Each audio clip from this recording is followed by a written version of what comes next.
There's a phrase that many of you have heard of, keeping up with the Joneses, where we see these things that other people have. We see the things that our neighbors, the Joneses, have, and we want them, and we feel some jealousy. Well, there's another good phrase that I want everybody to start reminding themselves of. The Joneses might be broke. Now, nothing against them, but right, the lives we choose to live oftentimes are expensive, and things can look really nice from the outside. Things look really nice when we see the things that the other people want us to see. But behind closed doors, everybody's going through similar problems, and those Joneses, those Lamborghini owners, might be in some dire financial straits. Welcome to Rochester Business Connections, powered by Balbert Marketing, LLC, where I get the chance to chat with Rochester, New York's very best business owners, entrepreneurs, and thought leaders. I am your host, Ben Albert. Don't forget to subscribe, and remember, we don't do advertisements. My fee for this show is simple. If you gain value from the episode, personally share with a friend and explain your favorite part. Let's get started. Welcome everyone to Rochester Business Connections. We are here with Jesse Cramer. Jesse, what's going on? I'm excited to have you, brother. Hey, Ben, I'm excited too, man. This is fun. I like the fact that this is a Rochester-centric podcast. Excited to talk about some personal finance ideas that I think can help a lot of people out. And we're 2 days away from Christmas, so that's exciting too, Yeah, it is. It is. And just so you know, Jesse, the viewers won't get to see this until after the first of the year. So by then, everyone's had an incredible Christmas, an incredible New Year. And so this is an important time to be having these conversations because, the first of the year is past us. We're talking about personal finance. We're talking about goal setting. We're talking about making ultimately 2021 the best year of our lives, right? So to give background to everybody at home, Jesse Cramer is the blogger, the creator of the Best Interest blog. You've gotten national recognition for your blog. You've got a great Patreon page with a ton of patrons and, hundreds of thousands of people viewing the blog. So obviously you're up to something. I'm happy to have you here so we can talk about, some of the topics on your blog. And ultimately, personal finance, it's kind of a boring topic, you would think. Like when you're going to high school, you're not thinking about student loan debt. You're not thinking about any of these things. And realistically, I almost feel like I don't want to call it personal finance. I want to call it like how to retire early or how to be rich or how to be financially free, because that's really what it is. And I think we need more education on that. And that's what you're here for. So, Jesse, give us a bird's eye view of the Best Interest blog, maybe, why you started it and just a little bit of the mission behind it. Yeah, absolutely. You hit on a lot of good points, Ben. So the Best Interest, it really started just kind of as a personal hobby more than anything else, where I found myself in my mid-20s, not fully aware of some of the basics of personal finance, like where my money was going and what my long-term goals were and how to plan for retirement, those kind of things.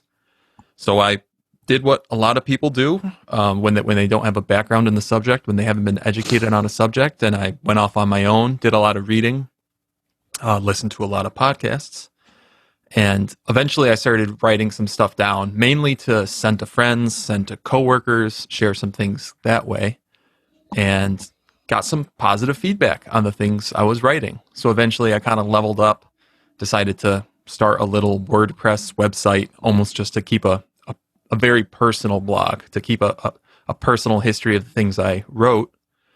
And over time started sharing that, and people started finding it on the internet, and I did some, social media sharing, those kind of things. And it's picked up a lot of steam, especially in the last, 6 or 8 months. Yeah, and you asked specifically about mission statement, and it's something I've been thinking a lot about these last few months, about my why, why I really find this so, why I'm so passionate about this. And I really value teaching. I've got a little bit of teaching background from college. Both my parents were teachers, and helping people. So at my core, I want to help people improve their lives by teaching them what I think is a very valuable skill set and knowledge set. My educational background is in engineering, math, and physics, but that's not tangible for the everyday person. Whereas personal finance it's tangible, it's vital, and it's a universal skill set. So by bringing that to people, I think improving personal finance is a way of improving people's lives. Yeah, it's huge, and we'll get into some tips in a little bit. I'm curious because you started with a rinky-dink blog that was just to track your own personal growth, and over the course of a couple years, you've got just I don't know the numbers, but tons of people reading the blog now. Like for all we know, you're going to be up to the billions mark in the next year or two. We'll see where it goes, but. Yeah. When did you realize, like, wow, like this why this thing that didn't really have a mission or a direct purpose is really catching on? Like, when did you realize that you actually had something to offer and people were actually receptive to what you were saying? Yeah. I think the big turning point for me, I mean, let me take a step back. It's always nice when your Aunt Ethel sends you an email and she says, hey, nephew Jesse, I read your writing. I think it's wonderful. Everybody likes that feedback. But, Aunt Ethel is a little bit biased, towards you. So a big turning point, even though it seems like a small gesture, is that probably starting about a year ago, after I've been writing for a year, I started getting messages from people literally all around the world, saying, hey, I just read your post about The Big Short and the 2008 financial crisis, and you explained it better than the book or better than the movie. Now that's just their opinion. I really appreciate it though, right? And Right. hearing that made me say like, oh, this really resonated with someone. Another big one that's maybe a little more tangible is when someone says, hey, I just read your post on how to maintain a budget, or I read your post on how you specifically are saving for retirement and your mindset there. And that gave me the confidence to really sit down and get my own finances under control. Or it gave me the confidence to actually put some money in the stock market. It seems pretty scary putting your money in the stock market if you don't know what's going on. But because I was reading stuff on the best interest, now I do know what's going on. And that's been really helpful. So getting that kind of one-on-one reader feedback has been, it's really kind of fuels my fire. Yeah, I believe it. And I just got into your blog, so I'm not a professional in terms of feedback here, right? But I recommend everybody check out The Best Interest because, from what I read, you were telling stories about yourself. You're showing what you did, your finances, your stats. So it's not like a woo-woo, just a passion speech of you can do this. I like passion speech. I like to be riled up, but I like hard data that proves that it's possible, and you're providing that hard data. Acorn, which is a great app, to my understanding, they'll round your cents up to the dollar. I could be incorrect. I'm pretty sure they Yep. round your cents up to the dollar. So you buy something, it's 99 cents. You just, contributed a cent to a fund that's going to, appreciate over time and make you money over time. You got featured on Acorn, right? Tell us a little bit Yeah. about what you wrote for Acorn. Yeah. So right. You described the app pretty much perfectly. You make purchases, you give them permission to round your purchases up to the nearest dollar, which to you feels like some minimal contribution. But the idea is over time, 10 cents, 20 cents, 80 cents at a time, you're planting these little acorns in the ground and they're going to grow into these mighty oak trees, right? Now, that's some free PR for Acorns. I don't have any affiliation with them other than writing the article. Right. But basically got in touch with an editor at Acorns through the blog, through the Best Interest. And we decided to write an article that basically just kind of walked through my financial journey from age 22 till now. And so that's coming out of college with student loans, and first thing I did was buy a new car, which may or may not have been wise, but I've got that combined debt of car and college. Uh, Thankfully, I had a job coming out of college, and I've been employed since then. But not didn't necessarily know what I should be doing with my money. And the article just kind of takes through a progression of some of the simple things and some of the very actionable things that I've learned along the way that I think can help, Acorns readers and your listeners and my readers. Some of the actionable things that we can start implementing in the next few weeks, if you wanted to. That kind of have allowed my net worth to grow to a point where I'm reasonably comfortable. I'm still working, I have no plans to retire soon, but I'm on a path where I could foreseeably, retire before the social security age of 62 or retire before 59 and a half, which is when you get access to your 401k. I might be able to retire sooner because of some of these steps I've taken in my 20s. And if you're listening to this and you think, well, my 20s are long behind me, I'm kind of late in the game. There's a saying in our community, which is the best time to plant a tree was 20 years ago, and the second best time is now. So yeah, it stinks that you might have missed an opportunity a while ago, but hey, just start today. It's still really helpful to do that. I love it. I love it. So let's get into that actionable. Imagine I I've got a ton of student loan debt. I was taught go to school, you'll get a good job, and everything will work out just hunky dory. And maybe it didn't work out for me. I've got ton of student loan debt. It's going to take 5, 10, 20 years to pay off. And I'm on Instagram, I'm seeing people with Lamborghinis and private jets. And not only does it rub it in for me, I'm wondering, I don't need the Lamborghini, but how do I get out of this debt? How do I reach whatever satisfaction I'm looking for? What are some first steps? Where should I start? Like, I feel lost and I don't know where to start.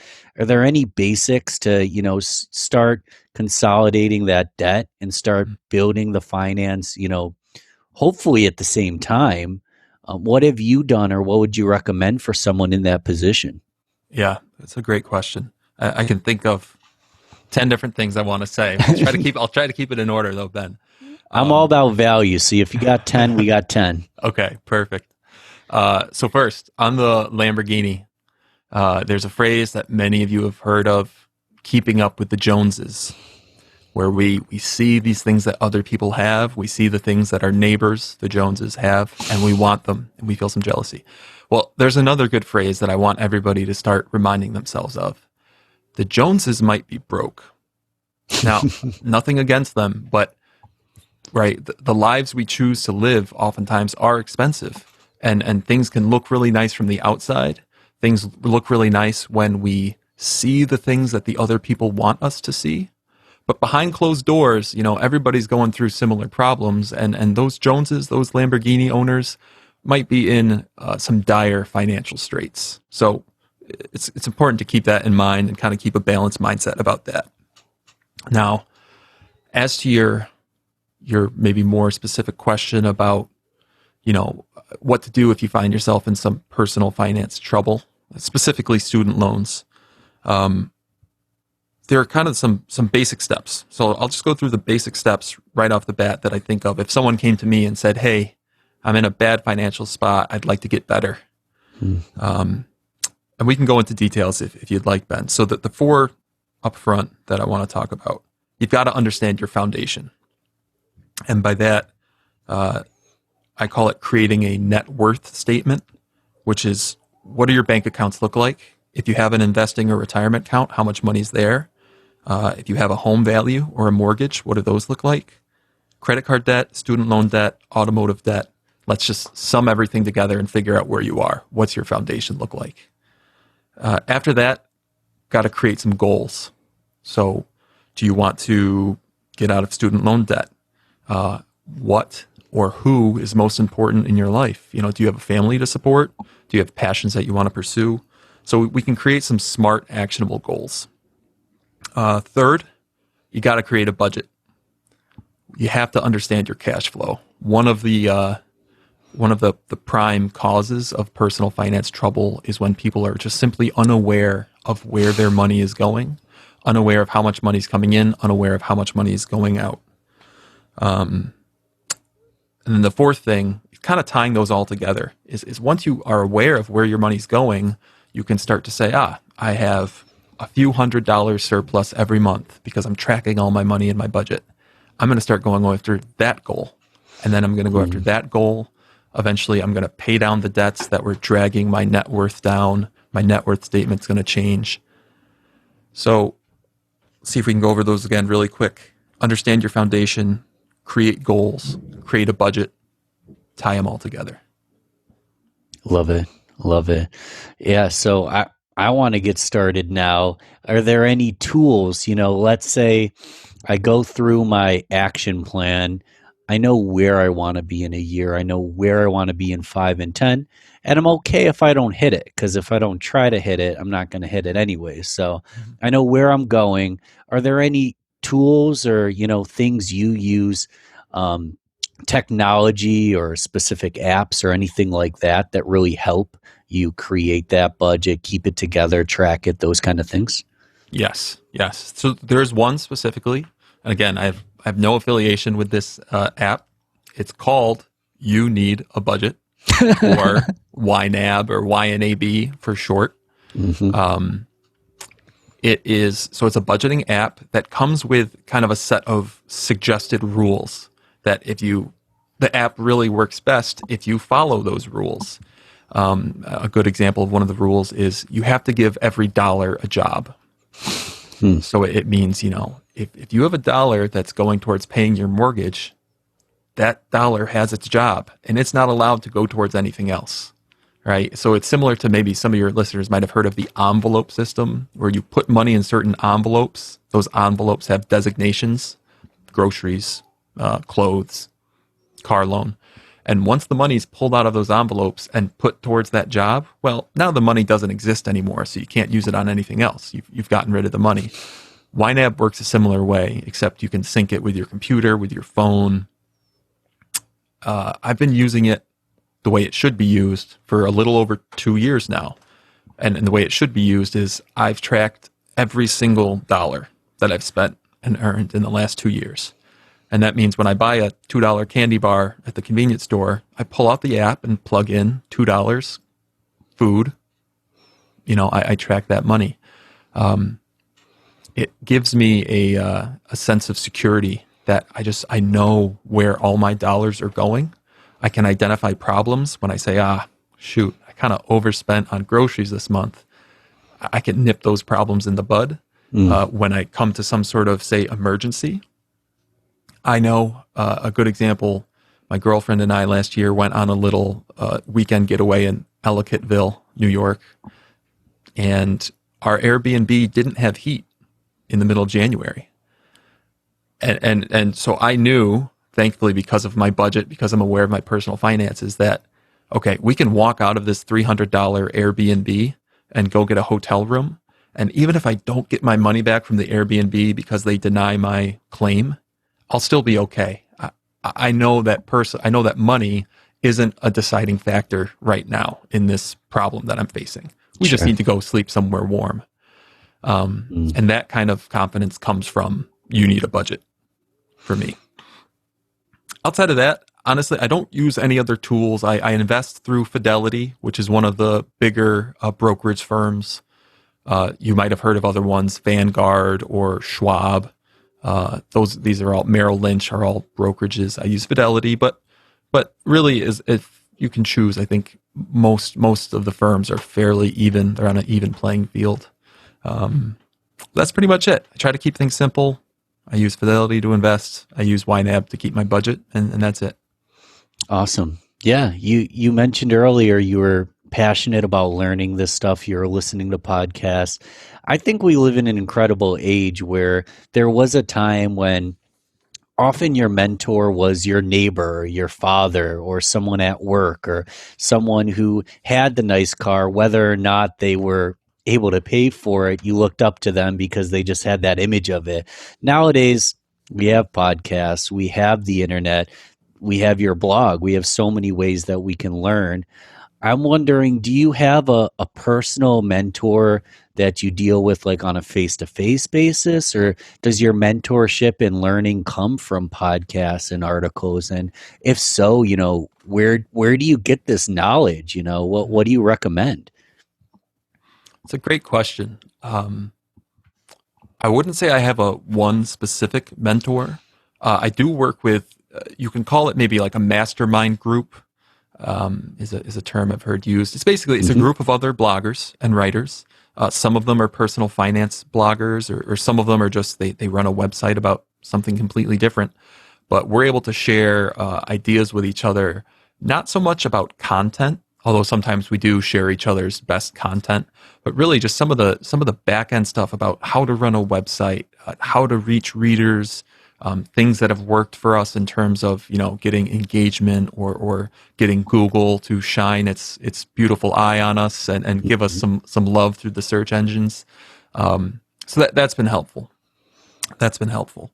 From a learning point of view, so yeah, I try to read a lot. I think I wrote some notes down here. Yeah, so I heard this, I think, on a podcast actually, Ben, where books, you have these experts from generations past who have taken their best thoughts, distilled them down into a book, and given you one-on-one access to those thoughts. There's a lot of way you can get access to experts today, say through podcasts or YouTube, but books are pretty powerful. And the fact that you can go read about what Winston Churchill was thinking in 1945 from his memoir, that's kind of cool. So I try to read a lot. And then, yeah, podcasts. And it's not only because I'm here appearing on your podcast, Ben, but podcasts are amazing, right? They're so specific to things that you might find interesting, and you're able to get this knowledge in a way that's usually hands free. So I always listen to podcasts when I'm cooking or driving or mowing the lawn. Right. Specifically, I mean, I wrote down five that I really enjoy because they help me think about money or economics, or sometimes they just help me think about just the best way to deliver ideas to people. Freakonomics is really about is about looking at economics through kind of an interesting worldview. Odd Lots podcast is pretty focused on finance and the stock market. Animal Spirits is another one about finance and investing in the stock market. But then the last two, I think anybody, whether they want to learn about personal finance or not, could find interesting, are Akimbo, which is hosted by Seth Godin. And actually, Ben, I think from the Balbert marketing, Seth Godin comes from a marketing background. I think you might find that one interesting. And the last one is the Tim Ferriss podcast. I think he has a lot of cool guests on with some interesting worldviews and some interesting experience that they share with his listeners. Yeah, it's incredible that you can get a round table of experts in the podcast realm, and often they're talking to more experts. So the family tree of knowledge is just incredibly growing online. Um, I'd like to think that some point in my life I'll join it. But realistically, Jesse, it's fun having these conversations from people that are here right in Rochester. I appreciate you coming so freaking prepared because I wanted to learn a lot about this stuff. I'm not in crippling debt, but I can always be better, and I'm not where I want to be. And I'm sure a lot of the business owners, entrepreneurs, everybody listening can kind of agree. It's a process of getting out of debt, and then when you have that financial comfort, I want the ability to help more people, but Right. I can't help people if I'm worried about too many loans or my car loan or things like that. And I'm rambling, but it's been on my mind all year. We've got a virus going Yeah. on, right? um Yeah. And I mean, on you made me think of. I'm sorry to cut you off, Ben. please go. Uh, from the business owner, there's a great analogy here, I think, and because I think a lot of your listeners are local business leaders. If you ran a business, and imagine going to say your CFO or your CEO and saying, "Hey, I'm not sure about this $3,000 expense last month. Just don't know what we bought, where it went. I don't know anything about it. Like from a business point of view, that might be a red flag, right? You ought to be tracking your inflows and your expenditure and your revenue. You want to track everything down to a dollar. Businesses have to do that. I think there's a great analogy there because, in my opinion, we should be treating our personal finances that way too. Mm. I think it's an easy road to improvement is learning doing that. Yeah. And if you haven't started a business yet, or you're basically a entrepreneur within your business, there's a lot of autonomy and you know you're going to start your business. Sounds like we should start with our personal finance first, because I know personally when I started my business, the financing and the expenditures and keeping a book was actually the hardest part. Having a passion was easy for me, man. It was easy to get started. It's the stuff that you I could have learned in personal finance beforehand, and it would have helped me with my business. So I'm sure other people have been through that, and if you haven't went through it yet, it sounds like 2021's the year to start, right? Yeah, I mean, absolutely. Like you said, there's a big analogy there. The skills are fairly universal, right? If you can track your personal budget, then you can track a business ledger. The business ledger might be more complex. There might be a little bit more on the line if you have employees, but the skill there is universal. Love it, love it. We got so deep. I always shout out Rochester, New York. Listen, Yeah, Jesse, yeah, I'm born and raised here in Rochester. It's okay if anyone else isn't, but I love it here, and I never go a podcast without paying my tribute to Rochester, New York. I'm wondering, looking at Rochester, upstate New York, Western New York, what do you do for fun, man? I mean, I know you're not just, balancing your budget for fun 24/7. What's some of the stuff that, you'd like to do on the weekend? Well, things you just do as hobbies, when you have some time off. yeah. Great question. I'm fairly local too. I grew up out in Wayne County, and since graduating high school, out of the 12 years, 11 of them I've spent here in Rochester. For fun, I mean, one of my big passions, it's an odd story how I fell into it, but I went to U of R for college, local college. I walked onto a sports team there, the squash team, which is a racket sport, kind of like racquetball. Hmm. Never played before in high school. Got pretty lucky with the way circumstances aligned, where the coach kind of just needed a few warm bodies to fill the last few spots on the JV team, and I was one of those warm bodies. But I found a passion for the sport. I still, well, if not for the pandemic, I'd still be playing 3, 4 times a week to this day. And thankfully, Rochester has a few gyms that have some squash courts. But something that maybe more people can relate to is I just enjoy walking around the city, Ben. I think it's so cool how you can spend, 2, 3, 4 hours and go, downtown, walk over to the public market, walk down East Ave, Park Ave, Cobb's Hill, Pinnacle Hill, Highland Park, U of R, end up back at your car. And you've seen so many different parts of our city. And it's, and now you have the afternoon to do what you want. So that's really, I really enjoy that. I'm with you. It's a small city, but a big heart. You can scale most of the city pretty quickly, and there's endless things to do. It's like going to a museum when you spend a day there, but realistically, you could probably spend a week or two because there's just a million things to see. Yeah. Yeah, absolutely. Well, great. I hope for the best of. I want more advice. To be honest with you, I've said this. This is kind of a theme recently, but I kind of want to do a part two. I like to keep the podcast shorter, but a lot of these I feel like we need a part two or part three so we can start going, entry level. But I'll have to check in with 4 to 6 months, and you Yeah. can tell me what I'm doing wrong. In 6 months from now, we could do a part two. But for now, sake of time, we're going to go to the rapid fire round. Easy, short, just either or questions. Yep. Um, Get to know you a little bit better. Sound That good? sounds good. That sounds good, Ben. Um, Coffee or tea? Coffee, black, 2 or 3 cups before noon. Okay, there we go. There we go.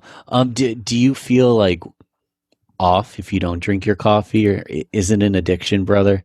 It's actually, I think I'm okay because there are some days when I go without. Usually on the weekends, there are days when I'll go without and I don't notice it. So, but on I might have said that wrong. On the weekends, sometimes I'll go without, but on weekdays before work, it's a must have. Love it, love it. Do you have a favorite season? Good question. No, but the winter gets on me. It's not Mm, because of the cold. It's not because of the snow. It's because of the darkness. got it, got it. Yeah, Yeah, I have one right next to me. I have one of those UV ray, whatever you call it, yeah, when sunlights, to try to get some vitamin D going in these winter months because it's yeah, dark. yeah, man. Absolutely. Um, are you a iOS or an Android guy? I use iOS on an iPhone. I've never actually had an Android phone, so maybe I should try. Hmm. The iOS lovers is it's I almost want to call people a cult. I don't want to offend anybody, No. but I'm thinking it's like 80% of the people I talk to are iOS and they're like iOS and I'm never going back. Yeah. I love it. What else, man? What else? So, are you a breakfast guy? Do you eat breakfast in the morning or do you just kind of grind right through? Yeah. Breakfast every day. Toast, eggs, coffee. Cool, cool. What about dessert? Do you got any guilty pleasures? Yeah. I've got a bad sweet tooth. Bad sweet tooth. My mom was still is a prolific baker. So I grew up with delicious desserts all around me. And I've taken it up as a little hobby. But the problem with baking 3 dozen cookies, Ben, is that you usually end up eating 3 dozen cookies. So I'm trying to be better about that. 2021 goals. I hear you. I hear you. I'm the exact same way. It's cookies don't last more than a day or two in this household. That's Yeah. for sure. Yeah, a gallon of ice cream lasts a day or two as well. It's crazy. Um, awesome. Social media. Obviously, we want to check out the Best Interest blog. Right. What is that? Domain name. Well, Yeah, how do sure. It's bestinterest.blog. Best interest, just like the words are normally spelled, .blog. I couldn't think of an easier name. So bestinterest.blog. Are there social media platforms that you're active on if someone wants to follow you, friend you, and collaborate going forward?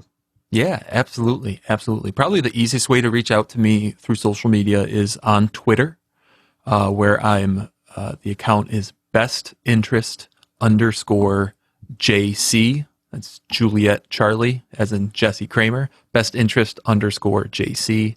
I'm also on Reddit, if anyone's on Reddit, which is really nice. It's a nice forum to be able to give detailed answers at bestinterest.blog, with the dot actually spelled out, DOT, bestinterest.blog on Reddit. And I'm on LinkedIn just as Jesse Cramer. So feel free, if you want to connect with me on LinkedIn, you can probably find me that way too. I love that you used the JC acronym and you said, Julius Caesar or something that wasn't your name. You could just use your name, brother. I went back to military lingo, Juliet Charlie for Yeah. the but yes, as in Jesse Cramer. That is true. So bestinterest.blog online, you're on Twitter, you're on Reddit. So if anybody wants to put together some personalized questions, they can ask them there. And yeah, it's been fun chatting with you. Is there, anything that I missed? Anything that I should have asked you if I had known you better, or do we need a part two for all that? Well, the one thing, only because you just said it, is if anyone wants to reach out to me with questions, it's literally been my favorite part of writing is getting questions and trying to help people. So I'd encourage anyone, absolutely, please reach out with any questions, any way I can help. Part two, definitely. Potentially, it might have to be my podcast book tour. We'll see. I don't want to sign up for anything yet, but I'm in the process. I've got some drafts together, and maybe, who knows, 4 6 months down the line, there might be a little manuscript put together that we can talk about on here. That's cool. That's cool. We'll keep in touch. I would recommend, and we'll talk about it offline, but if you're doing a book tour, you should maybe, start a podcast yourself, take it on the road, because there's a lot of people you could reach out with on the road if you have the ability to vlog some of the travels or start a podcast, obviously blog about it. I think you're onto good things, man. So I'm appreciative that I'm part of it. And everybody at home, check Jesse out. All good stuff. He'll answer you. Is there any bad questions? Is there stupid questions that I shouldn't ask? You're saying stupid money questions. Is that Yeah. Yeah. Is no? there like if is there questions that you're like, I get this all the time, I'll answer it right now, or there's no stupid money question you're telling me? Really not. No, because it's one of those things, Ben. Everybody's at a different starting point, and everybody has maybe heard different information in their past, and uh, someone could come up and say, "Hey, I've heard that there's a way to beat the lottery system. Should I just buy New York State Lotto tickets?" Hey, if you've heard that, maybe we should have the conversation. Hmm. Everything I've heard is that no, you shouldn't buy lotto tickets. It's a losing proposition. Um, but it's personal finance. The goal is to help people, and yeah, come to me with questions, complex, simple, or if you think they're stupid, that's okay. We'll talk through them. Beautiful. Hey, thanks again for coming on. It's been fun. Yeah, thank you for having me, Ben. Appreciate it. Thanks for listening to Rochester Business Connections. Don't forget to share this, rate, and comment on your favorite platform. You can also email me, ben@balbertmarketing.com. Let's connect soon. Until then, keep thriving, everyone.